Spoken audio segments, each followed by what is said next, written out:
Hey, hey, and welcome to Represent. I am your host, CrunkChocolate.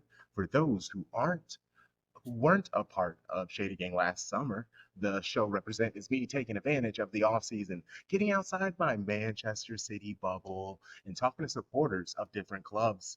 No competitions means we aren't in competition. A truce of sorts. During Represent, we aren't rivals, we are simply football family. My guest is a Milanista, and you know they're about fashion in Milan. And my guest does her team with the footy fits. I see you. My guest reps AC Milan. Give it up for Nicole Shady. Hold on, hopefully. Hi. Thank you, thanks for coming on. How are you? How are things? I'm good. I was actually like when you first asked me to be on the show, I was like, this is so exciting because there's actually a little Milan Manchester City Hmm. Hmm. connection. So I was like, it'll be nice. Yes. I mean, we wear the red and black stripes because of you, and there is a small section of City fans who hate it because they're just like, that's not our culture, it's not our history, and it's like, who cares? We won in it. Like, what more do you want? Once you win in it, it's yours now. Exactly.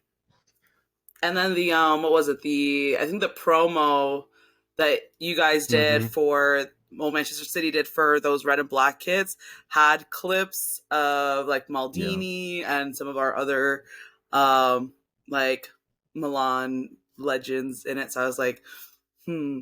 I'm normally like when it comes to Premier League, I am a United fan. I'm sorry.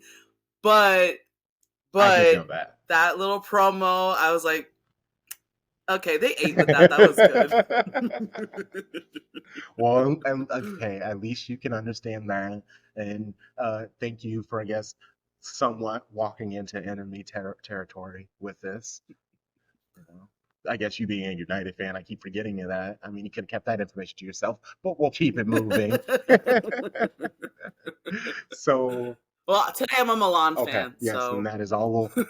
No more United talk. All right. no. Okay, so before we get too on, let's talk about you as a football fan. Would you mind telling us, well, actually, first, tell us a little bit, I guess, about yourself if you want to. Like, who are you? Like, and then that can transition into like how you became a footy fan and how you became a fan of specifically AC Milan. So my name is Nicole. A lot of people know me as MLS snob. um, Normally, I think people tend to know me for for being in Major League Soccer spaces, but I they also know me as being a really big AC Milan fan. In my my downtime, I love to travel. I speak three Yeah. languages, two of them not so great, but Hey, it's two more for me. I've traveled quite a bit. And I think that's kind of why I love soccer so Yeah. much. It's like that combination of like why I love traveling is because through soccer you really do get to see like a lot of the world that you normally wouldn't see if you're kind of like doing your everyday thing Mhm. stuck at home, and it kind of allows you to connect with people from again from all over the world in the same way that if you travel a lot it has that same kind of connection. I have like I feel like I have like the most boring soccer origin story because I really honestly started following soccer 2010. It was the 2010 World Cup is when I really started getting into it, and when I got into Milan, even more boring story. It was literally just because my brother played FIFA all the time, and he would always mention this one team that he used that he really liked because he's like they're really good, and it was AC Milan. So I was like, okay, I guess this is my team now. I'm just gonna adopt them as my team, and fast forward a couple more years, still a casual fan at this point, but I got a little bit more into AC Milan because it was 2016. We weren't doing that hot, but um, this is when I studied abroad in Italy, and my limited knowledge and limited knowledge of soccer at the time, plus my limited Italian, like it allowed me to connect with people because I wasn't really like that great at it. I wasn't that great at Italian, or I think it was just more so like I would get really like self conscious about it. So to practice, I would go up to people at bars and stuff, and I would ask them what their favorite soccer team was, and I'd be like, "I love AC Milan" because that was the only team that I really knew. Um, and people would just get like really like they'd be like Milan because where I was staying at the time was this place called Orvieto, and it's kind of in the middle of the boot. It's like an hour north of Rome and an hour south of Florence. So kind of our biggest, I would say the biggest team, or I should say the team in Serie A that was closest to Orvieto would probably be Lazio Mm. or Roma. So probably have a lot of like closer Roma fans in the area, or closer by. So yeah, I would use soccer to like try to talk to people and try to practice my Italian as well. So It's funny because every football fan that I've talked to, especially American ones, are always just like, "Oh, the way I fell into football, it's such a boring story. Nobody likes it." But if no shots to the English and all these other people, they were born into it. So it's like I feel like that's a boring story. Like, I mean, yes, there are a few people who like defect and choose their own. But for the most part, you're just like, you're born, you're a City fan, you're born, you're a West Ham fan. So like that's boring. I mean, sorry. I mean, I love you guys. I love you, shady listeners. You're not boring, but I mean, the story can't be. But yeah, you're fine. You're fine. Like, yeah, mine's very similar. Back in 2001, I was playing FIFA with a friend and I was just flipping through all the divisions, and I ended up on the second division for the English League, and I bumped into a team called Manchester City. I had only heard of Manchester United, so that already like intrigued me because all I ever known from United was just like in all American movies, it's always like the cool team and the cool kids or whatever. So I was just like, I don't want none of that energy because that wasn't me growing up as a kid. That was the anti. So once I found out there was another team, I also love the color sky blue. So it was just like a heaven set. And then once like Robinho and Torre and company and all them started showing up, and then the team really started looking like me, it was just like that was when I was just all in. And I also grew up playing rugby, so I was just used to those sides of the alternate sports, as Americans like to call it.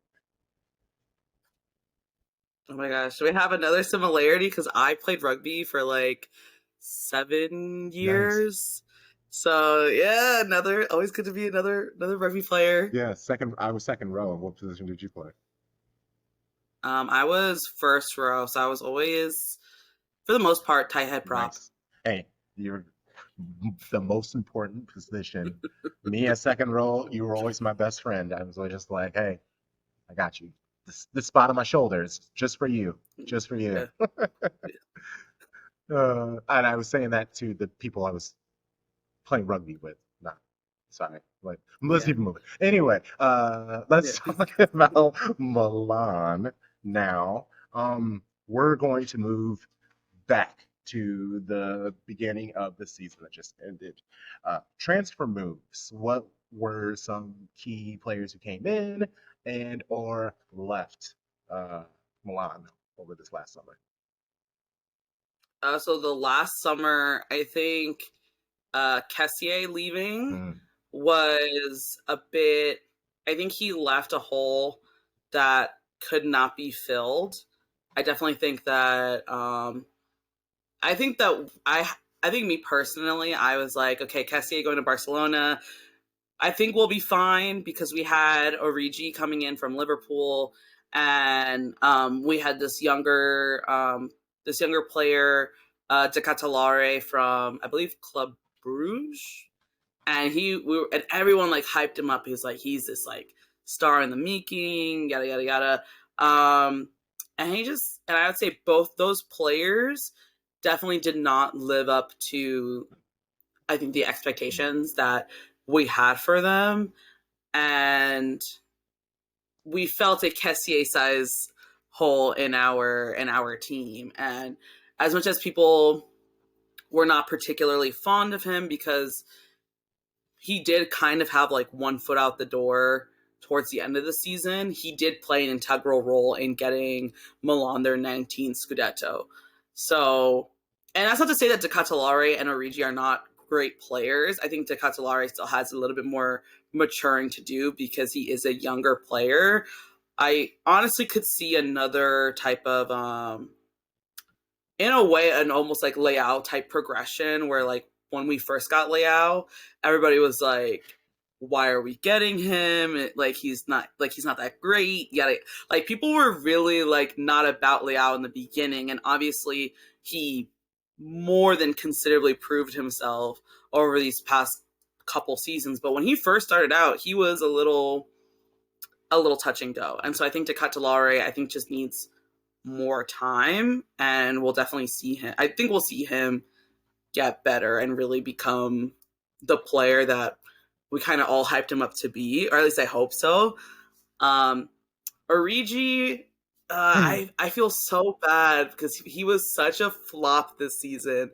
Um, and granted, I always try to give grace to players coming from Premier League because it is a completely different style of play, and so you do have to give time for adjustment to style of play.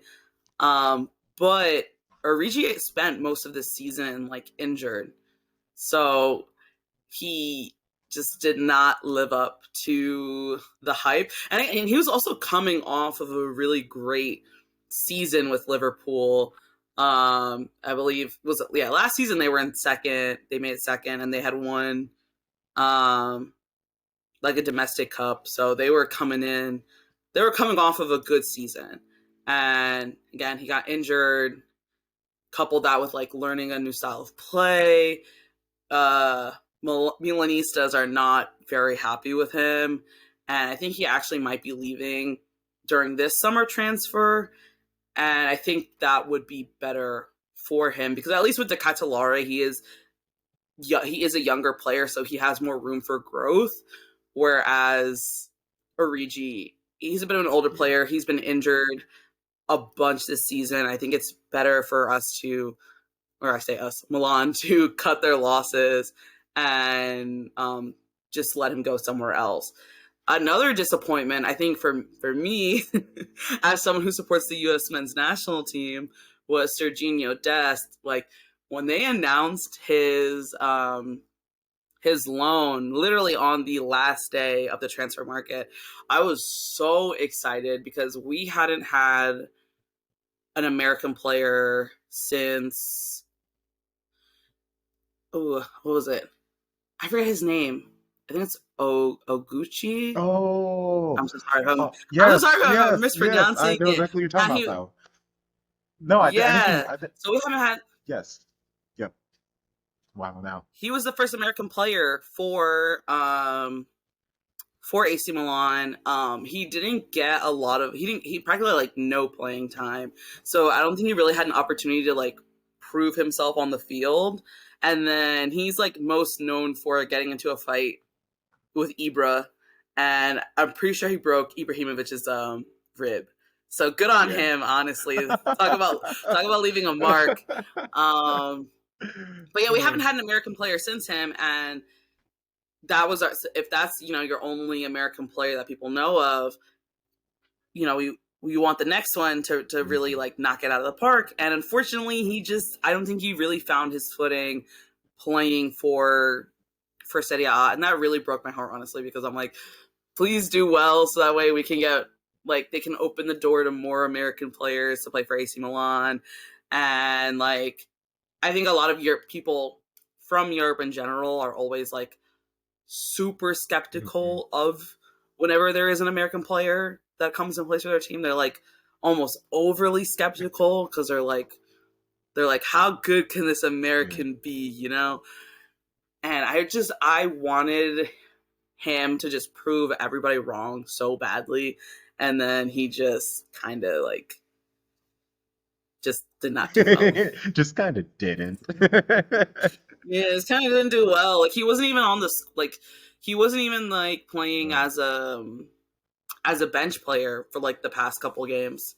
So Like, he just well, not did not do and he well. struggled at Barca, so I mean, I was hoping, I always was hopeful for Dest that he'd figure it out, and I don't really know what, he's missing, but yeah, he's definitely getting the chances, so that's good at least. So as a person who watches both the Italian and English league, I guess for a just simple observer, what would you say are like the big differences in maybe the style of plays in the two leagues? I will say the main difference that I see is that Serie A, so like Italian soccer, is very defense heavy, which is why you see a lot of like the drama of Serie A. Like I find that Serie A is a lot more, is a bit more dramatic. You definitely see more. It's like I said, it's a lot more Mhm. defense.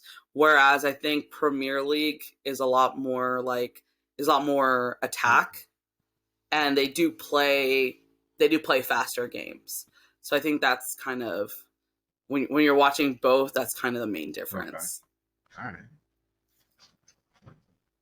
And I don't, and half the reason why I started this last year was to, I know general information about most teams and I can do better than most people, but there's still a lot about, the history of the teams and even, what the fans are thinking. So that's what I really have been enjoying about this is because I really am getting into the mindset. It's making me like other squads more. And last year I just did Premier League. So this year doing teams outside of it. So it's even better because I can talk about Italian football because I have no horse in that race. So this is all fun. This is all vibes. So I mean, if their Yeah. main color, well, I mean, we share shirts, so that is a good thing. That is like and I do watch your matches, and I guess okay. So AC Milan had a down slump, and they seem to be coming back up.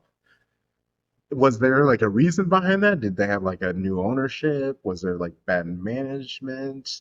Like what was Are we talking about the slump like from like 2010 to 2022? Or are we talking about the slump within this season? I mean, I was talking about the yeah from 2010 to yeah that like 10 years because like growing up, all I would always see is AC Milan. They were the best, and then all of a sudden it just I didn't hear about them, and like I said, my focus wasn't the Italian league to really know, and I don't know many people who were fans to sit down and talk to them about it here in Eastern Iowa. So the main thing with the reason why there was a huge slump, call it our banter era, why we did have that large banter era was because what really kicked off is like in that time frame. Um, it was money. It really came down to money. I believe there was the. I'm definitely gonna butcher this, but the ownership effectively went bankrupt, and another person took over, and I guess why it took so long. It was honestly the reason why we had that banter was just bankruptcy, mismanagement, money Yeah, issues, and then a couple of years ago, finally we had better owners, but they really had to kind of tighten the purse strings, and that really led to us like Milan not being able to spend as much money as they used to, or and like to splash the cash that they used to be able to get the best players in the world. Um, I mean, and across the board in general, Serie A was considered like I would say what like Premier League. You know how like big Premier League is like the best in the world, like the cream of the crop. That was Serie A was that in like the 80s and the 90s. Like they were the best of the best, the cream of the crop. But then obviously there was issues with like corruption, match fixing, uh, teams going broke, and Serie A in general kind of took kind of took a slump, I would say, in the 2000, like later 2000s, like 2010s and stuff. And then we're kind of just seeing Serie A, I would say, get back to where it once was. We still definitely spend a lot less, but I think we're getting Yeah, back. We're getting yeah. back. Okay. Well, thank you. Appreciate that. Well, now let's go back to the present. I have you hopping all over the place. Okay, so leading into the season, then you mentioned how they lost Kessier and you felt that that was a big hole that was going to be missed. So were you not so optimistic on this season? Oh no, I was 100% Okay. optimistic. I was ready to go in, guns blazing. I'm like, let's get this 20th Scudetto. We got this. And then it just went like it went a lot worse. I mean, we're still in Champions Yeah. League next year, like next season. So like, it's not the end of the world. We're still good. But no, if you would have asked me this time last year if we would have gotten our 20th Scudetto, I would have been like, yeah, like heck yeah, we on the road to the 20th. We're getting our second star. Oh man. Well, I guess I'm sorry for the experience you had this season. So It was very humbling. well, what were looking back on the season, would you say were there any like best wins, key wins, and worst, maybe a worst loss? I think overall, I don't really think there was a lot of. Unfortunately, I wouldn't say there's a lot of key wins, like in the sense of like I remember last year, like a key win for us was when we won the Derby della Madonnina, which is the game between Inter and Milan, and we had won this the I believe it was the second game, so I think it was our home game, if I'm not mistaken. We won that game, and that was literally like the pivot point of like Milan being like, yeah, we're gonna get this Scudetto this year. I don't really think we had a win like that, Hmm. unfortunately, this year. Our best win, I think, definitely was when we beat Napoli 4-0. I mean, at that point, it didn't really matter because they had pretty much won the league at that point, and even though they didn't want to say it, they didn't want to jinx it. We all knew that they won the league at that point. Um, but I think that was our best. That was our best win. We beat the people who were getting the Scudetto, and we beat them 4-0 because we had lost to them in the first game. So that's a good win to me. Definitely our worst loss. Well, okay, so there's two worst losses. There's the technical worst loss, which we lost to Sassuolo 2-5. Hmm. So it's like technically that's our worst loss of the season. But what honestly for me, what felt like our worst loss was when we lost 2-0 to Spezia. Because at least like Sassuolo, they're always like they don't typically go into European competition, but they're one of those teams that definitely always prove a fight when you do go up against them. Um, Especially for the bigger the top six teams. They always put up a fight, and they're always a good team to play against. But Spezia, I'm pretty sure they were battling relegation this entire season. So to lose 2-0 to them, especially I think at that point we had lost a couple games or like drawn a couple games before that. It was just we're already in a bad spot, and then we lost 2-0 to Spezia. So that's what I think is like emotionally, like based off vibes, that is the worst loss of the season. Hey, and I'm a big believer of vibes, so and I always like asking those questions and leaving them, I guess, open like that because you can say, yeah, what was the best or worst by score margin, or like what hurt your heart the most. And ours was when we got knocked out of the Carabao by Southampton.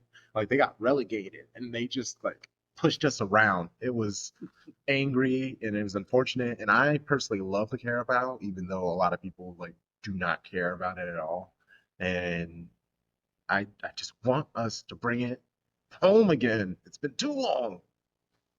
So I always say it's only a Mickey Mouse trophy when you yeah, lose. right, So right. Well, Uh, we talked about, I guess, the team. So let's, I guess, narrow in on players. Who would you say over this last season was your club's MVP? And again, this doesn't have to be what everyone else would say. It could be your own personal, who you think is the Oh, that's hard because I want to give MVP to like half the team. MVP. So, because I love them so much. Like, um, Teo Hernandez, I love watching him I play want because him at he City so is bad. I want him at City. I want them he to is literally just like give him aggressive. all the money. Just do it. Give him all the money, all the rights, Yes, like whatever it whatever it takes. Because he, takes. as you can see, he's a fantastic Yeah. player. I love that he has so much fight in him, and he's such a like I don't want to say spicy, but like he's so Hmm. like he's such a spicy player. Like he will fight you, and he does not care. Um, so I would give him MVP. But also, like, obviously, I would love to give like Hmm. Leao MVP because he's Leao. Like, how can you not give him MVP? And then Magnon, he saved us a bunch of times, like the best goalkeeper. And I really, who else would I give it to? Who else? Definitely, I think it's just like them three. Hmm. I love them so much. I'll give it to and Giroud, obviously, the king, Himbo King. I will. I'll give it. Honestly, he's came in very clutch, many times this season. So I guess I'll give it to him too. So if I could split MVP between like the four of them, Hey, I'll give hey, I'll give the four of them MVP. that was my fault for not saying pick one person. I just said who was your MVP? Again, leaving it open. And Yeah, it was crazy because I remember it was in the second leg of the Champions League match when y'all were playing Inter, and one of the announcers was just like shitting on Magnon, like just be like he's not even that great of a keeper, and he was like saying I was like the dude is a monster. What are you talking about? It was very weird just listening to him. Yeah, just like not, especially when you're watching him like keep them in it as much as possible. Obviously, it was we yeah. got kind of sucker punched early on, and it was just kind of hard to bounce back from that. And I will say, I am thankful because even though I think City would be able to beat both of your squads, I think Leao would gave it just because the way that you guys, because what got us with Real is you guys go from 0 to 100 so quickly, and our team can like turn off for a split second, and that's how you catch us. And I definitely think Leao could do that two, three, maybe even four times in a match if he gets hot enough. Mm. And I think what gets us a lot of times is that we definitely do not that we do lack depth, and when you can catch us like in like you said in that like that those like couple like seconds minutes whatever where like you can create a hole and like you can get us that way like we're screwed. But I definitely do think that our players like Teo, like Leo, definitely more than make up for our lack of depth a lot of times. So if you can get us there, you're good. But Just because you keep saying Teo, there is a Colombian rapper named Teo, and he makes really good music. I don't know if you've ever heard of him. It's just Teo. He's great. You should look him up. I haven't heard of Yeah, him, but I'll definitely look yeah, him up after this to no, listen. yeah, he has some songs, and he loves the 808s, but so yeah, no, he's great music. All right, so looking back at the season that's ended, if you thought they were going to win the Scudetta and they didn't, so I have no choice but to assume that they underperformed. But I want to ask, do you feel your squad overperformed, underperformed, or met your expectations? I think they definitely underperformed, but I don't know if that was me like riding the high of winning the Scudetto last season and being like, we can do this Yeah. again. Um, so I don't know if I just set the bar too high, So that might have been like on me. Maybe they performed exactly how they like were expected to perform. I don't think I was expecting them to struggle so Mm, much, and I feel like the only reason why I believe we're still in the top four, is because of Juve getting point stocked. Like that saved us really, like staying in Champions League. Um, and like, so I would definitely say underperform. I think even if I wasn't expecting to win the Scudetto again, I will say I do think that they underperformed. But maybe last season was just like they were just too good. Like, because I felt like last season their games were electric. Like, because they were on. Even when they lost, like even the games that they lost, you could tell they were like mad. mm, Like, they obviously like they fought, they wanted to win. There were a couple games here and there where they were just not good games, obviously, but overall that season, the games were electric. This season, the games felt like just sad. Like even the games that we won didn't feel the same. Like the games that we won didn't feel the mm, same as it like as last mm. season. And maybe that's just again because I'm looking at last Yeah. season with rose-colored glasses. Who knows? Maybe. Um, I just think this season fell off. Hey, you see what you see, and that is all I ask. So, in worst case, if I'm gonna just parrot exactly what you say, and if anyone says I'm wrong, I'll just send them your ad. How about that? I'll. Yeah, listen, they can send the ad. You can send my ad. This is. It's XO underscore Glen Coco. Send me your questions and your hate. Oh man. Okay, so we are now here at the off season, and before we get into the potential transfer moves, the manager. I mean, I feel like you talked about him a little bit, but what are your overall thoughts on your current manager?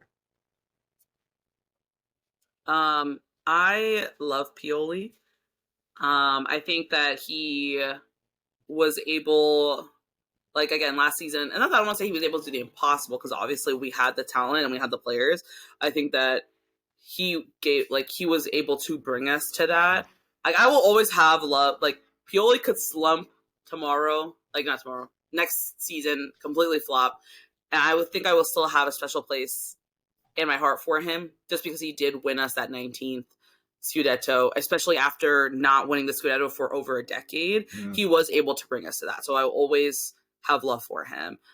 This season, I think he just like obviously all comes down to not making good choices, but I think his biggest like biggest mistakes were not playing some of our younger talent who were very obviously proving themselves to be great players. Like I really wanted to see more of Malik Chaw and Yassine Adley. Like those two, they're definitely our younger players. Um, they didn't get a ton of playing time. They definitely got more playing time during Champions League, but I think they should have gotten more time during regular season games because those are two guys who have a lot of room to grow, but what they're showing us now is really, really good, really positive. And I definitely think we should have played them more. I think is a that was a big mistake on Pioli's part. I'm not officially Pioli out like some of my fellow fans are. I would like to see one more season with him just to see if he's able to turn it around, or at the very least, if he's able to keep us in the top four, but keep us in the top four in a way that doesn't feel like we only got here because Juve got docked 10 points.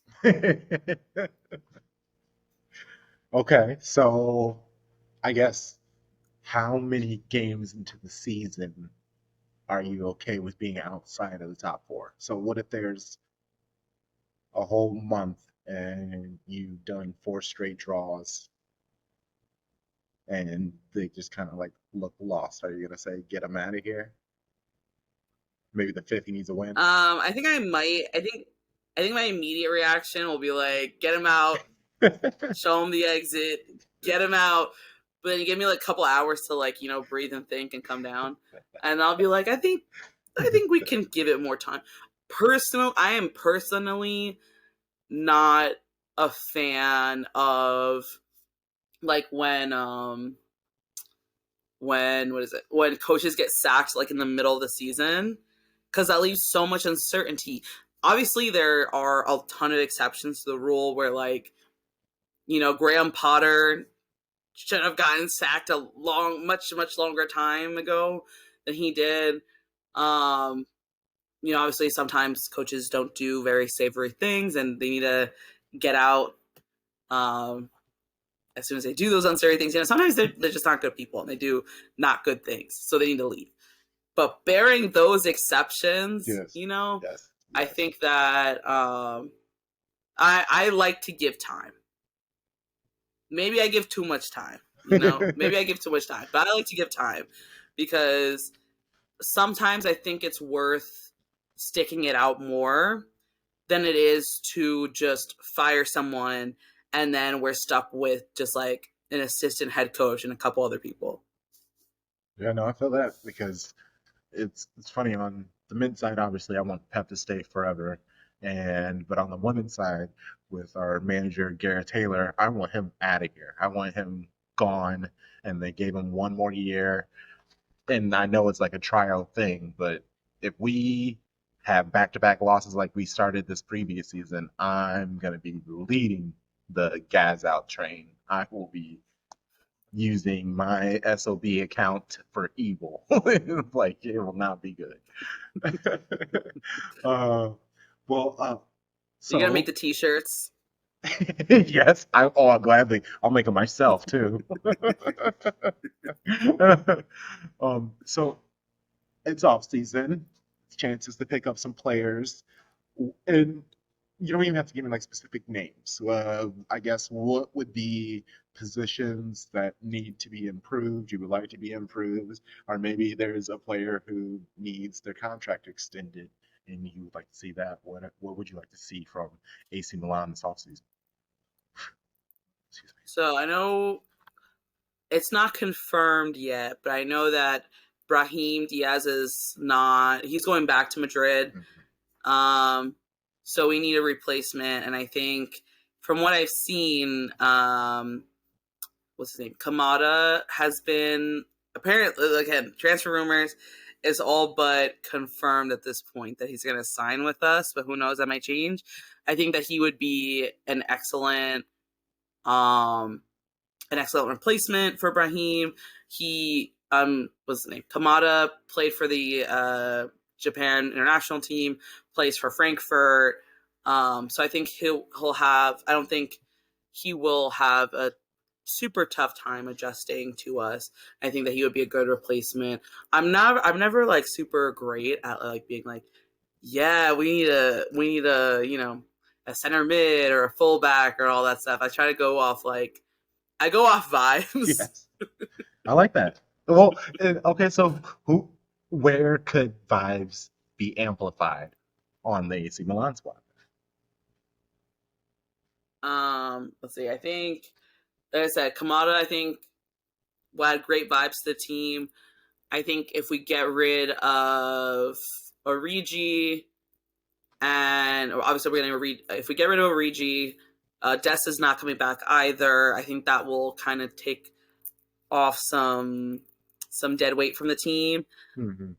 I think what would be great for vibes is Balogun is being linked to Milan. That'd be crazy. So American players will get another chance at redemption for Milan, for Milan history. I think even more so than Dest, I think that Balogun will absolutely kill it in I think he would kill it in Serie A in general. I think he would even more so kill it for us.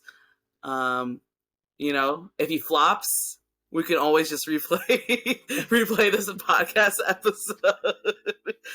But again, just based off everything that I've seen and seeing how he plays in League One, I think that he would be, I mean, granted, he'd be an excellent addition to any team, but I think he'd be an especially excellent addition to AC Milan. He would. He really would, and I think he'd fit in good. His vibes are immaculate, so yeah, he would be. He really would be a good addition to your team. All right, well then, my last question I have for you is, let's just say you get Balogun, you get rid of all the dead weights, you replace those players with positive players. You are at the most positive you can be. How do you see your team playing out this next upcoming season? We're getting that second star, baby. Let's We're getting go! Let's go! we're gonna get that second star. We're gonna get it. Watch. Uh, Listen, I love being delusionally optimistic. So Same, same. Like, you gotta speak into existence. We are getting that second star. yes. And like, one, as a supporter, what fun is it thinking your team's going to lose? And that in it specifically clashes with typical City, whereas we're always waiting for a boot to drop, but it's like, look at the past 10 years, like, and look specifically at the last five. So you kind of need to adjust expectations, but also, no, I'm just gonna have fun. I'm gonna that at the beginning of our show every week I was just saying we're gonna score six. I was just saying I don't know what happens, how it happens, who scores six. We haven't scored six in I don't know how long, but I'm gonna say six. And then it happened like once or twice, and it was the greatest moment because then you get just like, yes, yes. I wish I would have bet on it, but You I would have spoke it into lost. existence. Man, and I want it. I want it. I want it to happen every single time. Like, yeah, I did it. Like it's so often that I like just put a sound. I put the soundboard in here, so like it just it's literally a thing that I'm like, am I gonna do it? And I get peer pressured into it, and I just get so drunk in the moment. And also, I drink normally when we record, so I'm also drunk. Yeah. So then I'm just like, ah, screw it. Let's say six, and then City win like 2-0, and then I sound like this. I sound like the exact person everyone hates Man City for, but also it's fun. Honestly, like that's if I were a City fan and I had experienced the past 3 years, I would be the most annoying person ever. Like, I would be, you'd be sick of me. You would be sick of me. Which understandably why everybody, doesn't, everyone kind of hates on City fans for, or should I say Yeah. citizens, or is it citizens or citizens? We say citizens. Either way, Yeah. either way, I can see why. Like, I know why. Like, that's the exact reason why people don't like City fans. Mhm. But if my team just won back to back to back league titles, I would be the most Like, annoying why shouldn't we be talking person. crap? Like, you want me to be silent in this? Like, who would do that? Would you do that? No, like I said, You're like, yes, annoying. yes, yes. I might even make my Avi, like my Twitter Avi, a picture of a player. I would be annoying. Yeah, I think Tom Baum has like back to back. He has multiple trophies like in his name on his, and yeah, I definitely see people doing that. I feel like I would just much rather be obnoxious than do things like that because I feel like if who I am, because I always say it and everybody knows, I am the heel in our podcast. I am the bad guy. If there's anyone who's going to say something annoying or say something rude or whatever, it's going to be me because it's fun to be the bad guy. And also watching their faces when I say those things, it just like, I'm just like, oh, yes. That's half the reason why the chaos happened in this last recording of our episode was because I just tried to make fun of Luton Town and I thought they were just going to say, yeah, yeah, and move on. But then he called me a bully. So I was like, I'll show you a bully. It's like I didn't even unlock the 100% bully yet, Right? That was like so I'll show it 2%. to you. Well, I guess, is there anything that I missed? Is there anything that you want people to know about AC Milan, need to understand about AC Milan? Is there a part of the vibes that I wasn't yet able to capture correctly? Honestly, I think what I love to say about Milan and like why I love Milan so much is I just love the history I love the history of the team. You know, this is so cliche, but like AC Milan is football heritage.